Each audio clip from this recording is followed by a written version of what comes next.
নমস্কার বন্ধুরা, আমার চ্যানেলে আপনাদেরকে স্বাগত। তো আমি আজকে আপনাদের কাছে আরেকটি ভিডিও নিয়ে চলে এসেছি। ওনার একজন বয়স্ক মানুষ, তো ওনার দুটো হাঁটুতে মেনলি প্রবলেম। ওনার হাঁটুতে আর্থারাইটিস আছে। তো আর্থারাইটিস থাকার ফলে আমি কি কি এক্সারসাইজ করাবো এবং আরও কি ওনাকে করাবো সেগুলো আমি দেখাবো। মেনলি আল্ট্রাসাউন্ড প্রোগ্রামিং আছে। তো আল্ট্রাসাউন্ডটা আমি দেওয়ার পরে তারপর আমি হাঁটুর এক্সারসাইজ করাবো।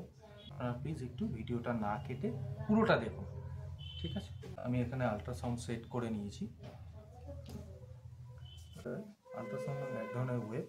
তো সেই ওয়েভটা আপনার শরীরের ভিতর গিয়ে আপনার কিন্তু হাঁটুর ব্যথা বলুন বা ফোলা বলুন, মানে ইনফ্লামেশন বলুন, এগুলো কমাতে সাহায্য করে, পেশেন্টকে আবার আগের জায়গায় ফিরিয়ে আনে। আর এটা দেওয়ার ফলে পেশেন্টের একটু আরামও লাগে, কারণ হালকা গরম ভাব থাকে, উষ্ণ তাপ থাকে, যার ফলে পেশেন্ট একটু আরাম পায় এবং ব্যথা কমে। ব্যথাটা কমে যাওয়ার পর আমরা এক্সারসাইজটা দেখাতে পারবো। তো অনেকে ফোলা কমলে তারপরে কিন্তু এক্সারসাইজ করাবেন, নাহলে কিন্তু ব্যথা বেড়ে যেতে পারে। এটা অবশ্যই মাথায় রাখবেন। একটা হাঁটু কমপ্লিট হয়ে গেছে। এভাবে আমরা আস্তে আস্তে আল্ট্রাসাউন্ডটা এবং জেলিটা দিয়ে রাব করতে থাকবো। এই রাব করার ফলে আস্তে আস্তে ব্যথা জায়গা বা ইনফ্লামেশনগুলো আস্তে আস্তে কমতে থাকবে। পেশেন্ট কিছুটা আরাম পাবে এবং আবার আগের জায়গায় মানে হাঁটার মতো পজিশন হয়ে যাবে। তো বেসিক্যালি আমাদের কিন্তু এইভাবে অ্যাপ্লিকেটরটা চারপাশে কিন্তু আস্তে আস্তে রাব করতে হবে, কারণ ওনার হাঁটুটা পুরোটাই ব্যথা। আর এই শীতকালে আর্থারাইটিসের ম্যাক্সিমাম পেশেন্টরাই খুব কষ্ট পায়। তো এই ধরনের পেশেন্ট থাকলে আগে আমরা আল্ট্রাসাউন্ড দিয়ে ব্যথাটা কমিয়ে তারপর এক্সারসাইজ করাবো।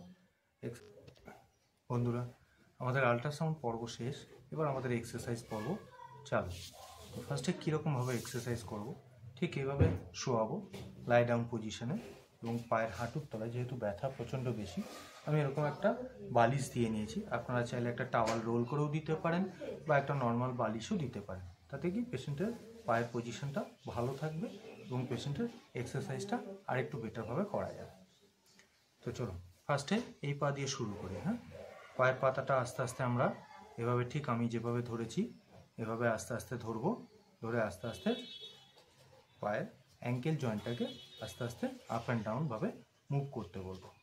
পাতাটাকে রোটেশন ডান দিক এবং বাঁ দিক আস্তে আস্তে এভাবে রোটেশন শুরু করব। একবার ক্লকওয়াইজ অ্যান্ড একবার অ্যান্টি ক্লকওয়াইজ। মাঝে আপনিও আমার সাথে সাথে করুন এবং পেশেন্টকেও বলতে হবে, ইনভলভ করতে হবে, যাতে সেও নিজে নিজে আস্তে আস্তে করে, যাতে ব্যাপারটা আরেকটু ভালো হয় এবং পেশেন্টও যাতে ব্যায়াম করতে সরগোল হয়। আবার এই পা ঠিক সেম আগের মতোই পজিশন, পায়ে এভাবে হাত দেবো অ্যাঙ্কেলের কিছুটা কাছে এবং আরেক হাত আমরা এই পায়ের পাতার কাছে, এবং পেশেন্টকে বলবো আমাদের সাথে আস্তে আস্তে মুভ করাতে অ্যাঙ্কেলটাকে। তাহলে ব্যথাও কমবে, ইনফ্লামেশনও কমবে, ব্লাড সার্কুলেশন বাড়বে, নিউট্রিশন পাস হবে এবং পেশেন্টের ব্যথাটা কমে পেশেন্ট আগের জায়গায় যেতে পারবে এবং আগের মতো আবার হাঁটাচলা করতে পারবে। বাস, আবার উল্টো দিকে আস্তে আস্তে ঘোরা। বাস, ছেড়ে দিন। এবার পা দুটো জোড়া। নেক্সট এক্সারসাইজ হচ্ছে কোয়াড্রিসেপস এক্সারসাইজ। তো অনেকেই কিন্তু কোয়াড্রিসেপস এক্সারসাইজ ঠিকমতো বোঝে না। তো সেই ক্ষেত্রে বলতে হবে হাঁটু দুটো প্রেস করে পুরো বিছানার সাথে ঠেকিয়ে দিতে।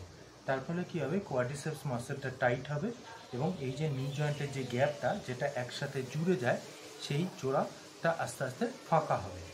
ঠিক আছে, চলো আস্তে আস্তে চাপ দিন। ব্যাস, আবার ব্যাস, ছেড়ে দিন। আবার ব্যাস, ছেড়ে দিন। আবার ব্যাস, ছেড়ে দিন। আবার ব্যাস, ছেড়ে দিন। আবার ব্যাস, ছেড়ে দিন। আবার ব্যাস, ছেড়ে তলার থেকে বালিশটা সরিয়ে দিলাম। সরিয়ে দিয়ে এবার একটা অল্টারনেটিভ পা বেন্ড। হ্যাঁ, নি বেন্ড।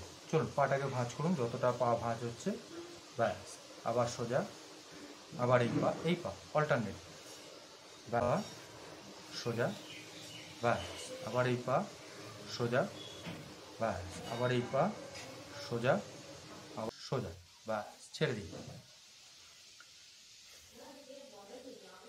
ভিডিওটি এই পর্যন্তই থাকলো। তো বন্ধুরা, আপনাদের যদি ভিডিওটি ভালো লেগে থাকে অবশ্যই লাইক করবেন, সাবস্ক্রাইব করবেন এবং ভিডিওটি দেখার জন্য সবাইকে ছড়িয়ে দিন, যাতে সবাই দেখে শিখতে পারে এবং এ ধরনের পেশেন্ট থাকলে তারা যেন বাড়িতে নিজে নিজে এক্সারসাইজ করে সুস্থ হতে পারে। ধন্যবাদ।